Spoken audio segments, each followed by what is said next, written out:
everyone, I'm Olivia Helling, and I write wonderfully dark gay fantasy.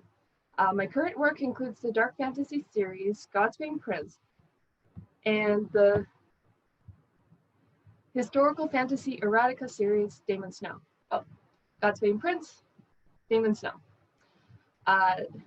Today I'm going to read a scene from my novelette, Requiem Unburdened.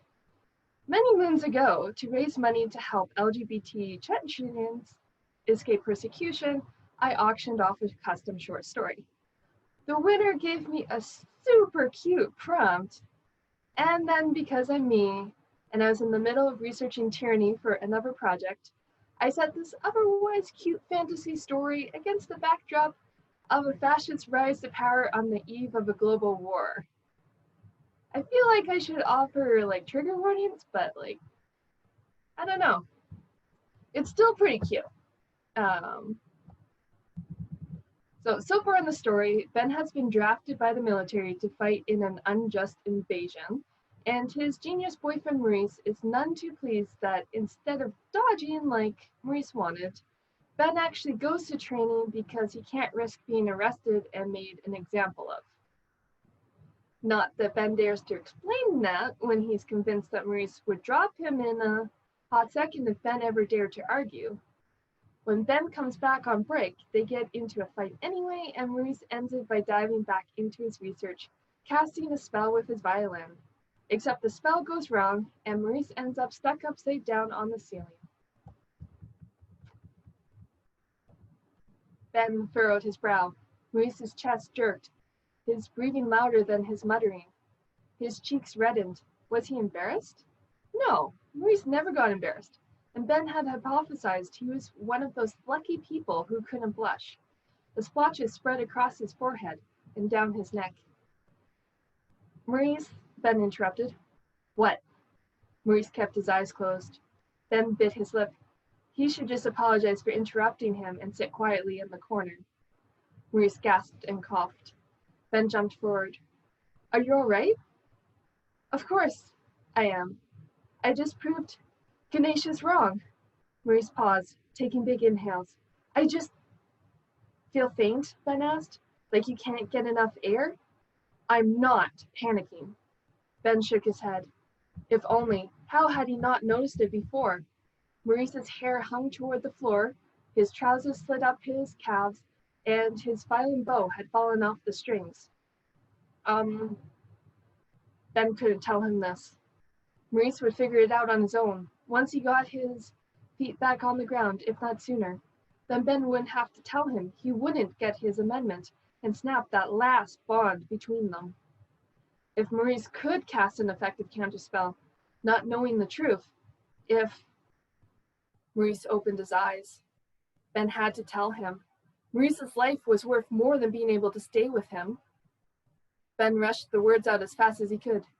You didn't reverse gravity. Maurice stared at him, brows lifted, as if Ben had just declared President Sirius should win the International Peace Prize.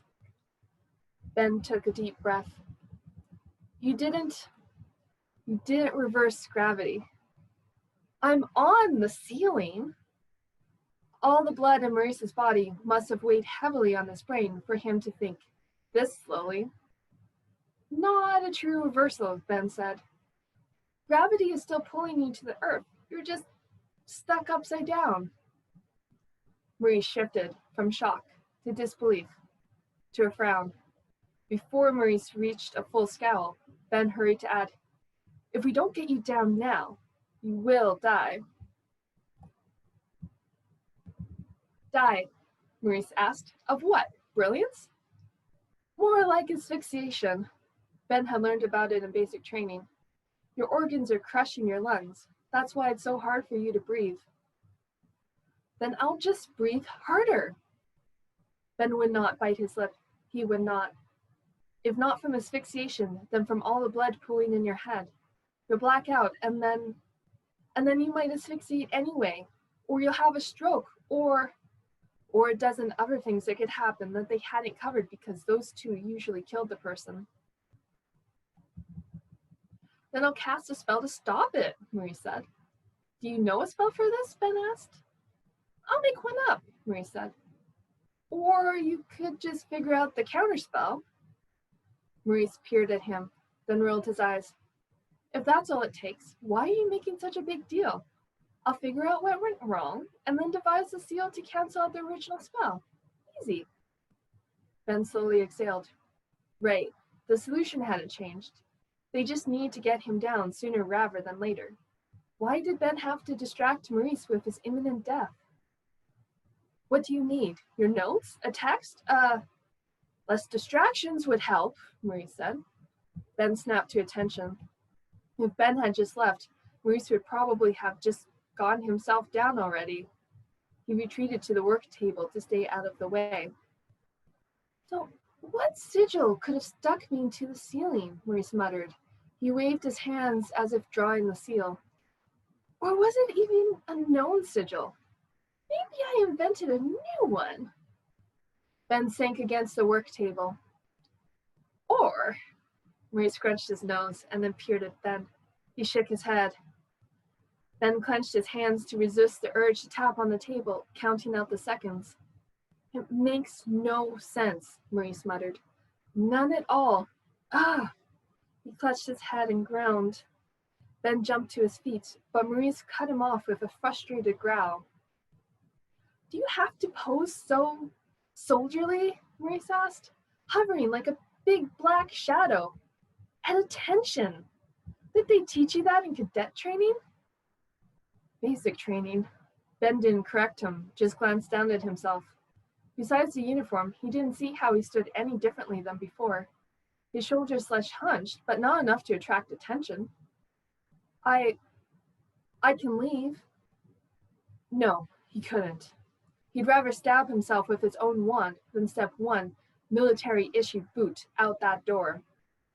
And make me imagine you heading back to death training instead? I'm on leave for 3 days, Ben said. If you just dodged the blade draft, you'd have more than... Maurice stopped. Maurice? Was he having trouble breathing? A tiny smile appeared on his lips, blossoming into a wicked grin. Ben shifted. Did you think up a solution? Maurice turned the wicked grin on Ben, satisfaction glinting in his eyes. I have. Then, yes, this will do quite nicely. Ben blinked, but Maurice held his violin at his side. Then what are you waiting for? Grinning or not, Maurice still panted. Cast a counterspell. Maurice laughed. No. No? What did he mean, no? Maurice, you'll die. Cast a counterspell. Maurice spread his arms, one hand gripping the violin's neck, his other around the bow. Both hung straight to the ground. Maurice opened his hands. Ben leapt to save them, but he landed on the marble circle. The floor shoved all the air from his lungs. The violin clanged as it struck the ground. The bow plinked. Ben stared up at Maurice. Maurice grinned down at him, satisfied. Maurice, this is stupid, Ben said. You need to come down. No, what's stupid is you wanting to go off to die, Maurice said, and you're making me watch the whole thing. You're making me watch you go off to learn how to murder people. You're making me watch you go off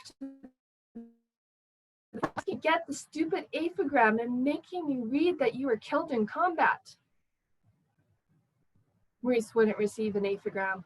The military sent them to family, and Ben didn't have any. Maurice would probably never know for sure, unless he read the casualty list printed in the newspapers.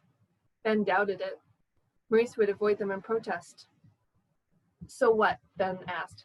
You're going to die first? Exactly, Maurice said. You tried to force me to watch you die for a stupid reason. Now you'll have to watch me die. Ben hissed in a breath. Unless, Maurice said, you agree to dodge. So, once again, I'm Olivia Helling, and that was my novelette, Requiem Inverted. If you like this snippet, you can buy it direct from me on my website, oliviahelling.com, or from any ebook retailer, or find it on the rainbowspacemagic.org bookshop, because it's there. So, thank you so much. Hi, my name is Valerie Michaels, and if you forget how to pronounce it, that's okay. I write science fiction adventure novels set in somewhat hopeful, dystopic, post-apocalyptic worlds. I like featuring queer characters, aliens, and hope for tomorrow. I'm a doctor, but I don't practice. I have a PhD in astronomy, and I defected from academia to work on weather satellites for NOAA. I'm also a filmmaker. I wrote and produced a series called Aces and a spinoff called Aced It. And if you go to aces-sitcom.com, you can watch them all. They're all free on YouTube. And it's about asexual surviving in a hypersexual world. I recently started learning ukulele, and sometimes I make very silly music videos. And if you check out valeriebean.com, or if you're a really good speller, valeriejmichaels.com, you can find out about all the random stuff I do. So today I wanted to read from my most recent book. It's called The Cinelli Virus, which got released simultaneously with the COVID shutdowns. But the ebooks are completely virus-free, no touch delivery, straight to your Kindle e-readers, iPads, or the Kindle app on your desktop. The Cinelli Virus, and I'm not trying not to do spoilers, it's pronounced Cinelli. Chi translates as air, energy force, or life flow. And in the story, the virus is some kind of bioweapon that takes that life force away. The story starts with Amber, who is just figuring out her astral projection ability. And when she projects, she appears physically in other places, which she doesn't understand because all the books she finds tell her she should be going to the astral plane. And that kind of feeds into the story. So in this segment, Amber and her little sister Janice have run away from home, and Janice suffered the strange astral attack by someone on the Contentedness Council, and they kind of shredded each other. And Amber is desperate to get to the astral plane so she can heal her sister. And at this point, she's still also fighting for a reason to trust her people. They've run away from home. Her parent encouraged her to run away, and Janice thought it was a good idea to run after she was attacked. Amber thinks running was a bad idea, and she's trying to convince her sister that it's time to go home. The white fall blossoms littered the charred ground on the launch pad, and a chilly wind blasted against Amber's face, freezing her tears to her cheeks. It was stupid to run this close to winter.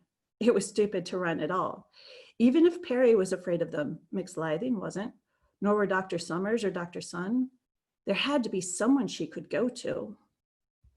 A short walk from the launch pad, a river wove its way down the mountain paths, and the water moved quickly enough that it only took a minute to fill a gallon jug. Amber hadn't been prepared for how many gallons she and her sister would need each day, and how difficult it would be to warm them.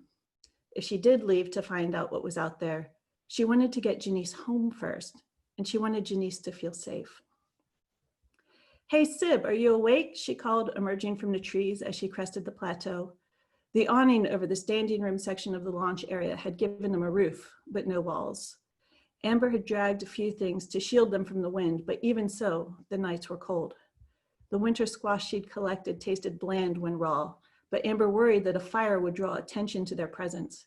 Someone from the city had to be watching this region for flare-ups, given how difficult it had been to quell the flames after the launch.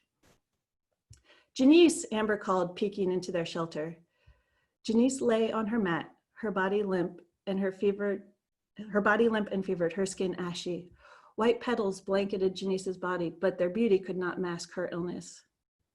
"This is crazy. I'm taking you home. We're going to the hospital if they'll even let you in. Fever is a sign of infection, you know," Amber said, checking the dampness of the pillow. Every few hours, Janice had crawled out of the sleeping bag and shaken out the sweat that soaked it. The process was more intense for thermal fabric than for basic clothes. The oil never seemed to get off Janice's skin. Red pinprick dots appeared on Janice's face, like she'd contracted the disease Amber had brought back from Gentile Valley. "I am healed enough to carry you," Amber threatened when Janice didn't stir. Amber nudged Janice and felt heat radiating from her skin. She pulled Janice's arm, but her sister's body felt like it was stapled to the ground. Yanking as hard as she could, Amber felt the heat of the pinprick bumps transfer from Janice to her. Her body vibrated and she projected somewhere in the woods. A second later, she was back with Janice. That was weird. She tried moving her sister again and triggered more vibrations. Why is this happening? Are you trying to pull me to the astral plane? McSlithing woke up. I feel like she's put a needle through my brain and tacked me to a board, Janice said, her jaw quivering from the effort it took to talk. Amber dipped a rag in the water and blotted the oil from Janice's skin. The rag got cold fast. We have to run, Janice rasped, rocking side to side. Someone's coming. Do you have any strength? Amber asked. No, Janice said. Is it Perry? The police? Someone from the council? Amber asked. Amber heard the truck now, its wheels crushing the dirt and gravel as it came down the road from Highmere. I can't tell, Janice rasped. We have to run. Amber sensed Janice's urgency, but when she saw the truck, she felt relieved. Running meant more isolation and uncertainty. What if Janice wasn't getting better? Going back to Highmere made sense. Let's go home, Amber said. You were scared, Janice. We were scared. This is all just a big misunderstanding. I was almost misunderstood to death, Janice cried. Run back to them if you want. Janice, unless you can escape that tack board, we can't outrun them, Amber said. I'm not leaving without you. Oh no. The stress of the argument made her dizzy and she dropped to her knees. A moment later, her projection was standing by the road, watching a truck from Highmere roll by. Her voice caught in her throat, but she didn't need to call out. A husky man in the passenger seat saw her and hollered, and a truck screeched to a stop. She recognized him from the Contentedness Council, Tobin Wald. He wasn't the one who attacked Janice. I know we're not supposed to be here. We're scared. Can you take us home? Amber asked. The weight of fear lifted for a moment, but then Wald hoisted himself out the window and drew a long-barreled weapon. And from there, I hope I've enticed you to read. The Cinelli Virus is available in the RSM bookstore, and it's on Kindle Unlimited. I'm A/B testing the covers, so you might see two different covers in different places, but it's the same story, I promise. Same name, same me. And I saved some of the time at the end. I have a few minutes left, and I want to invite you all to join my newsletter because we have fun. This month, I have been doing a fan collaboration project, and I asked my fans to draw me an alien, and I wrote stories for each thing that was submitted. And that's ongoing. It's going to keep going till the 4th of July, Independence Day. So I wanted to read one of the stories because this is way more lighthearted than my other work. This one's called The Glossolite Conquest. And the creature that I was given for this was mostly made of tongue, and then he had like a bajillion beady eyes and, you know, hands and stuff, but mostly tongue. And you can see the picture on my Facebook page, which I can link later. But here's a moment of silliness with the Glossolite Conquest. When you gotta eat, you gotta eat. And the Glossolite race was a race of eaters. Zagral the Ravenous fancied himself a king, but after he ate most of his subjects, there wasn't much of a kingdom left. He was on the march to expand the borders of his empire yet again in search of something satiating. It had been decades since he'd seen another glossolite, which was for the best. The others usually picked a small planet to rule and were satisfied with the local food, but not Zagral. He wanted to taste all the planets. The little blue marble popped up on Zagral's radar. He licked the console to redirect his ship to the fertile food source. He knew from the broadcast signals that the locals used to call their planet Earth. The glossolites had avoided the planet, first because the dominant land mammals were natural predators to tongue beasts, and then later because everything tasted like metal and nuclear waste. But the humans had blown themselves to smithereens a few decades ago, and now the toxic taste was starting to lift. If he moved in now, he could make sure he was the apex predator.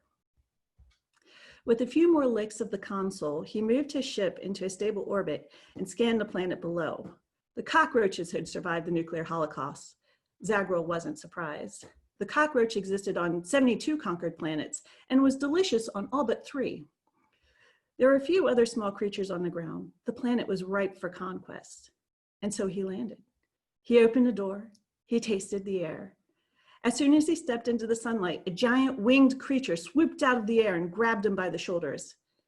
It was delightful to tour his kingdom from the air, but as a career eater, Zagral knew this thing meant to eat him. So he looped his giant tongue around its neck and ate it first. And I'm going to pause there and see, yeah, that's it for me for now. And I will hold the Q&A for the end, I guess. So let's let Monique read it and we'll come back for Q&A. Okay, thank you, Valerie. Hi, I'm Monique Cuillerier. I write near future science fiction stories set in our solar system, either on Earth or elsewhere, mostly, almost entirely about anxious, lonely lesbians because, you know, write what you know and all of that. My published work is all short fiction. Recently, it's all been science fiction, but I've also published some literary short work in the past.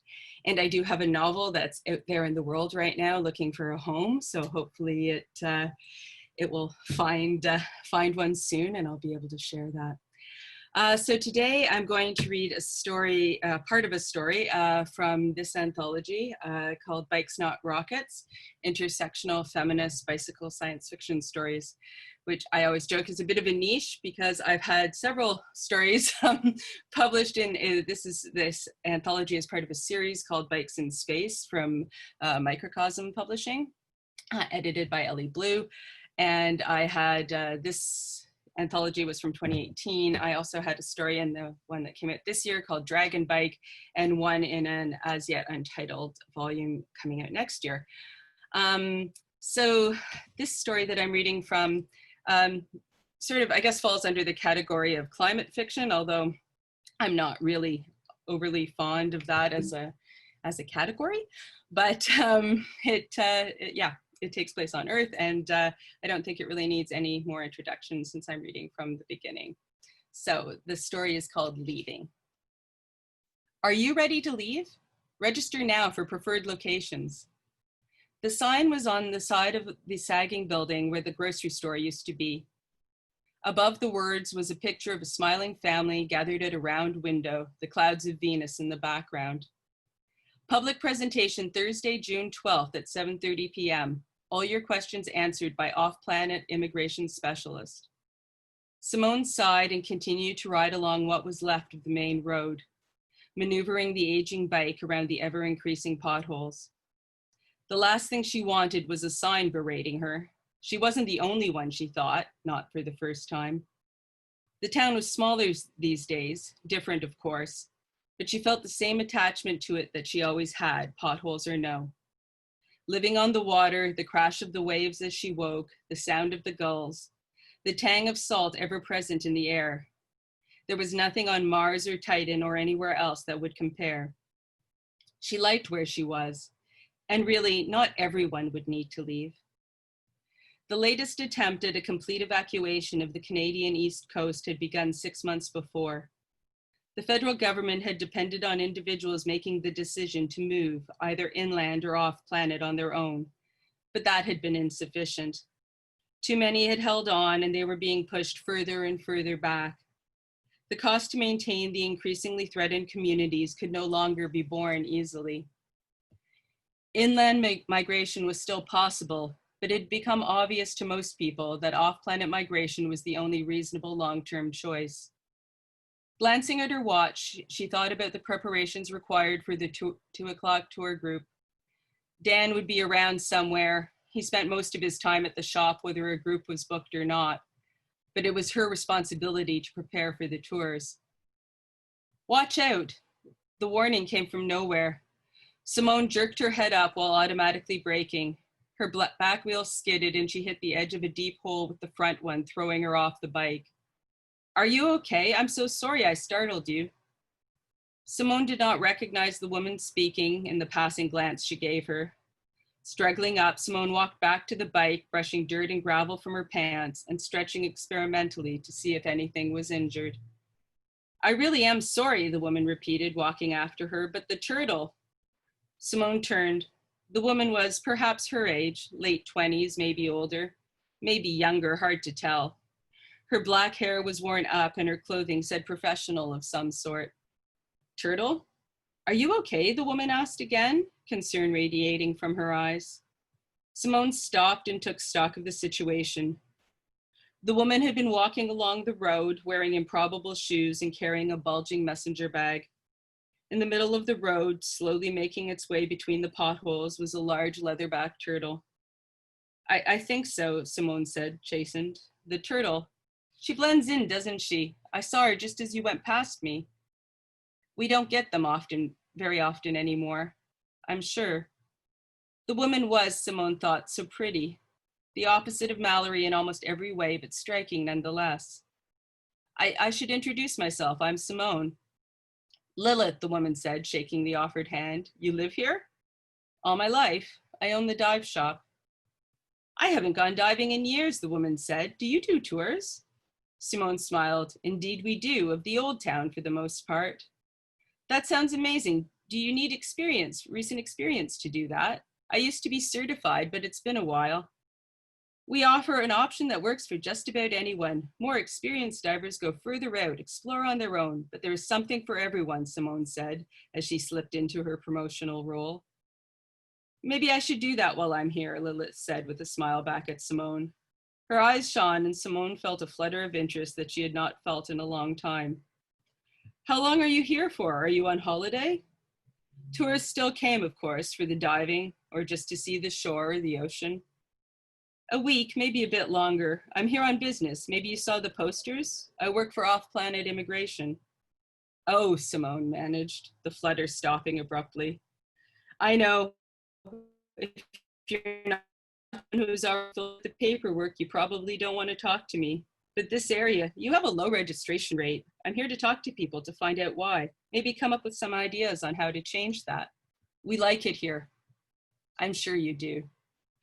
Despite the woman's job, Simone did find herself looking at her curiously. She seemed friendly, definitely attractive. Merely entertaining the thought of another woman's attractiveness felt like a betrayal. It didn't matter how long it had been. She thought it always would. I have to go, Simone said abruptly. I have a tour. And with a brisk nod of her head, she got back on her bike and left without a backward glance. On your right, Simone began as the tour boat pulled away from the pier, you will see signs of the old town. The boat was full with the usual array of visiting diving enthusiasts. Simone faced them using a mic as the wind whipped at her hair and her nostrils filled with the salty tang of the ocean. They would do a little tour around the current shore, as Dan referred to it, and then head out to where Simone preferred to conduct the dives. You can see the top of the cupola of the Central United Church, which was situated on Cumberland Street, 4 blocks straight up the hill from the original waterfront. A familiar twisting feeling came to her as she said the words. Repetition had not lessened their impact. The boat made its way further out and Simone pointed to the buoys that marked the spot where some of the other submerged buildings lay. Simone often wondered what had happened as the warnings had become unignorable, the slow, inescapable creep, the water higher on the wharf, lapping over it, the sense of resignation as the closest buildings went up for sale one by one, with no buyers in sight and the water coming closer, enveloping, taking back. She shook her head and returned her attention to the task at hand. We will be arriving at the dive site in a few moments. Let's begin with reviewing our procedures, she said. How long have you two lived here? Terry, one of the divers from the afternoon, asked Simone and Dan. He and another one of the divers, Jen, had invited them to join them for a post-dive drink.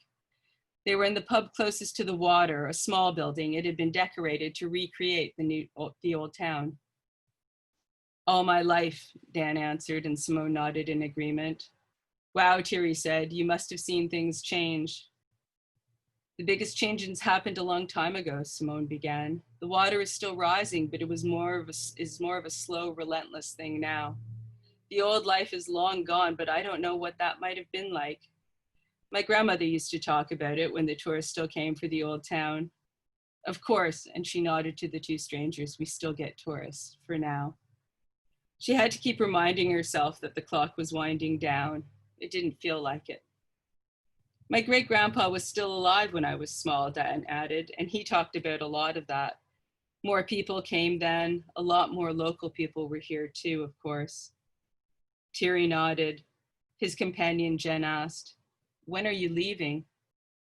Thierry shot her a look. Simone could tell he thought the question inappropriate. She didn't know how to even begin answering, so she was glad Dan took the lead. "My family's paperwork is in," Dan said simply. "That's me and my wife, and we have 2 boys. Living here, doing this, is what I always wanted. When I was a kid, I thought the best possible life would be if I could spend all day on a boat on the ocean." He laughed. "And that's what I've gotten to do for the last 10 years. I honestly could not be happier that I got to have that. My kids won't." Jen looked apologetic. "It's okay," Dan continued. "The time has come. We put in our request. Hopefully we'll get what we asked for. We're going to Mars if we have. The opposite of here, isn't it?" The colonies on Mars and the Moon were now well established, and those on Titan and Enceladus were, although in their infancy, coming along and increasing in size every year. The cloud-based colony station orbiting Venus had almost reached capacity, and a second was planned. There had been setbacks, of course, but the exodus from Earth had been easier in many respects than expected. Jen turned to Simone. "And where are you going?" "I don't know," she confessed, and she felt the panic discomfort she got from the posters. I live in the house my great-grandfather built, and I'm the last of my family. I'd like to see other places, I suppose, but it's never been the most important thing. I guess travel would be nice, but I never wanted to actually leave." In a sudden moment of clarity, and without thinking about what she was saying, Simone blurted out, "I am afraid that if I leave, I'll forget." An uncomfortable silence descended over the table. "Oh," said Jen finally, "the town?" Simone sighed. "I don't want to forget all the little details. I want to hold on to them tightly. Everyone can't leave, can they?" Quietly, Dan said, "That's exactly what they want, though." Thierry spoke. "This is our farewell tour," he said plainly. Simone knew it was something that people were doing. Lots of people. "Where are you going? Don't you worry?" "You mean about what Venus will be like when we get there?" "Yes." Simone thought about that. She could not imagine being anywhere but here. "Where are you from?" she asked. "Toronto," Jenna answered. "Montreal," said Terry. "How do you know each other?" Simone wondered. "We were grouped by the Leaving Center. When we applied, they say people do better with a support group. They match you for interests. We both like diving and stuff, so here we are." Simone didn't know what to make of it all. "I love the Earth," Jen said abruptly. "I really do, but I can't stay. If those of us who can leave don't, what will happen to the people who can't? We all know the Earth can't support us all anymore. Some of us need to leave, for everyone's sake." Simone had heard that argument before, and intellectually she understood it. In reference to herself, it was so much more complicated. "We've taken so much from the Earth," Thierry chimed in. "We need to pull back. What are the alternatives? The planet cannot support the number of people on it now. It is impossible. It's not what I want. It's not that I want necessarily to leave, just that I know that some of us have to." "I've always wanted to go into space," Jen volunteered. "I read all the old SF, Clark, Heinlein, Burroughs, and that is what I wanted, those possibilities. It's not that I don't love the Earth, really. It's just, I want to explore." Simone was quiet. She did not know what to make of their confessions. "Don't you have family?" she wondered aloud. She didn't know why she asked. "My parents are dead," Jen said baldly. "I have a brother. We don't talk often. He lives in Banff. We can talk just as easily if I'm orbiting Venus, to be honest. I'm a programmer. I can do that wherever I am." "That's it, I think," Thierry continued. "Both my parents are still alive, but we see each other once or twice a year. They live in northern Quebec, where I grew up. I don't go up very often, and they almost never visit me. If we're going to talk by video link, it doesn't matter where each of us is, does it? I'm actually an engineer. I have a job waiting for me on Venus, way more interesting than anything available here." Simone listened. It was like watching something on the net. They were so casual about leaving. She had seen all the ads. Mars, will you be chosen? You need to sign up first. And will you take the first step towards Venus? But to eat and drink with people who were committed, who had a schedule for leaving, that was something outside of her understanding. And I'll stop there. Okay, so we'll have a bit of time for questions, I guess. Scott asked, Olivia, tell us what the original prompt was for your story. It sounds like a fascinating mashup. Because you said there was a very clever prompt, but you didn't. Well, a very cute prompt. It was the two guys, Ben and Maurice, in a magic school, and the spell goes wrong, and one of them ends up stuck on the ceiling. And that was the prompt. And then everything just snowballed from there. Yeah. Okay. Cool. Question for me is, tell us more how you chose the name for the virus. Was there research involved? Well, the name of the virus, it's actually named after the aliens that created it, because I do aliens, and they're not a huge part of the story because they've already left, because, you know, they succeeded in their mission. But they're astral aliens, so they are just kind of energy life force, and they interact with humans that way. And back in high school, I had a friend named Chi, and she spelled it Q-I. And from that point on, I was always fascinated by the fact that there was a Chinese translation where the Q sounded like a CH sound, and I never let it go. But I did not name a virus after my high school friend, so. Yeah.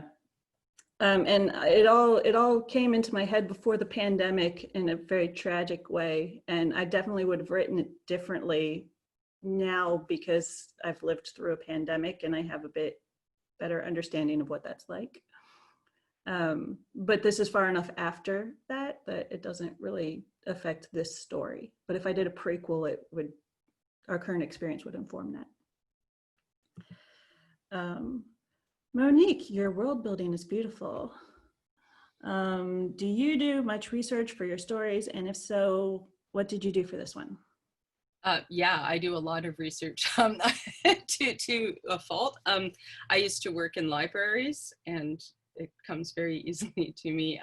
As far as this story goes, the unnamed town is Lunenburg, you know, in Nova Scotia. And so I did look at the maps to get the sort of layout perfectly sort of aligned with that, but I've been there a couple of times, so it came from, you know, knowing what it's like and that.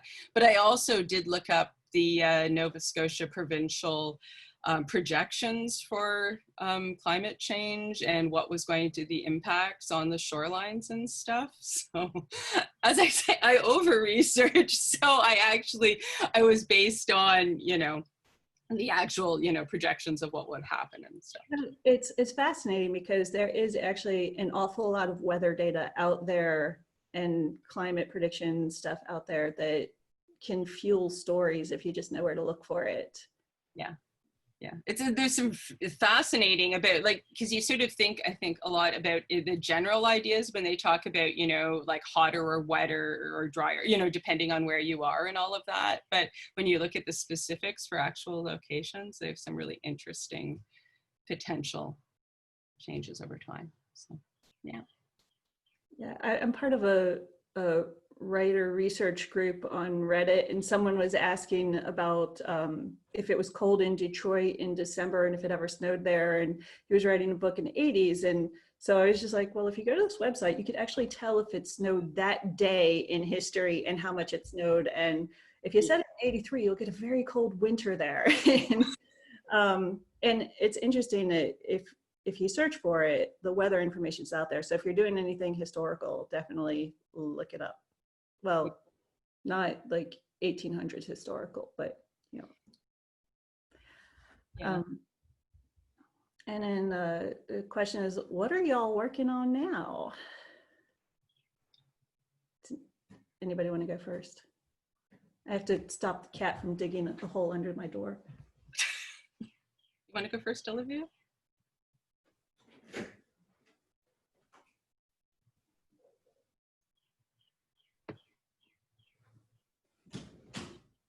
Yes? No? I don't think Olivia wants to go first. No? Okay, well, I can go. I've got a first draft of another novel that I finished in April, and I have plans to sort of return to that next month to do a second draft, which I think I'm getting sort of better at. I've got a ton of like older first drafts of novels that are never going to get past that, but I think I'm becoming a bit more efficient and focused. And yeah, so that's also a similar sort of near future but earth-based. My whole plotting sort of kind of has gone a bit awry with the current situation, because it was sort of, yeah, it was not unlike this, but not, like, it was close enough that it was just changed. Yeah, I need some thinking about some of the backstory in it now that's gonna, I think, have to alter, because it's fairly near future, like 60, 70 years from now. So it's, yeah. And I've also been doing some more fantasy-ish short fiction, but not like fantasy-ish in the like sort of Dirk Gently kind of way, not others sort of. So, yeah. I would be Awesome. I would be excited for a Dirk Gently-esque story. Yeah. So It's one of those books that I run back into a fire to save type books. But. I have multiple copies of it. Oh, the book or the TV show? Because I think they're very. Okay, I like the TV show. I like the TV I'd be show. into that. I like the TV show, which I feel is like completely different than the book, while at the same time preserving the concept and feel of it in a wonderful. I think Douglas Adams would have been. You have to adapt it for television. You can't, like, those stories do not translate. No. I used to read Long Dark Tea Time of the Soul whenever I was in an airport, because it started in an airport. And I can actually quote the whole opening passage about being in the airport. Yeah. But in the interest of time, I won't. Yeah. Yeah, so, I'm actually working on book 7 of my series. This is book 6. It came out in November. And I love the cover, but I just changed it anyway to match the other new covers that I was doing. And book 7 is currently with the editor, and I'm expecting it back any day now. And before it comes back, I'm trying to finish the first draft of my other work in progress, which is Lost in Transit, which is a very rough first draft, but you have to get it out so you can fix it. And then I have a short story that got rejected from an anthology, and so now I'm looking for a home for it. But I might turn it into a novella, because I had a very hard time condensing it into the word count anyway. And that's, yeah. I mean, those are the things at the front. And then also the alien stories that I write. I have 5 more coming out till the 4th of July, and then I'm going to make a little book of them so that the readers have something in print for their friends. if they want print, but it'll be a free download for my newsletter subscribers. Olivia, did you want to say what you're working on? I'm currently working on my young adult fantasy serial, The Sun Prince, which is set in Japan, like this, but that is not actual artwork. And I'm also working on like my fan fiction of my own book that I'm calling God's Blessed. And yeah, that's what I'm working on. Cool. We have about 2 minutes.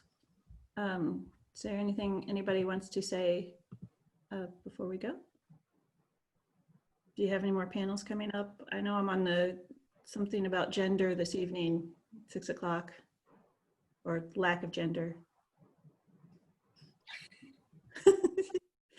But yeah, other than that, thank you all. Oh yeah, our books are available on the RSM website in the bookstore, and don't forget to get your RSM t-shirts and coffee mugs and stickers.